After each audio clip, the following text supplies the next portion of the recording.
আগামী 2রা অক্টোবর থেকে সচিবালয়ে নিষিদ্ধ হচ্ছে সিঙ্গেল ইউজ প্লাস্টিক সামগ্রী বা একবার ব্যবহার্য প্লাস্টিক। এরপর আগারগাঁও সরকারি অফিসেও এ নিয়ম চালু হবে। রোববার রাজধানীর আগারগাঁওয়ে পরিবেশ অধিদপ্তরে প্লাস্টিকের বিকল্প ব্যবহার কর্মশালায় একথা জানান কর্মকর্তারা।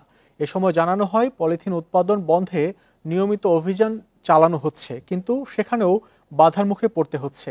বাংলাদেশে প্রতিদিন 1,40,00,000 পলিথিন ব্যাগ উৎপাদন করা হচ্ছে, যা বছরে প্রায় 10,77,000 টন প্লাস্টিক বর্জ্যের কারণ। এই বিপুল পরিমাণ প্লাস্টিক নদ নদী ও সাগরে মিশে পরিবেশ ও জনস্বাস্থ্যকে মারাত্মকভাবে ক্ষতিগ্রস্ত করছে। কর্মশালার পাশাপাশি একবার ব্যবহার্য প্লাস্টিক ও পলিথিনের বিকল্প পণ্য প্রদর্শনীর আয়োজন করা হয়।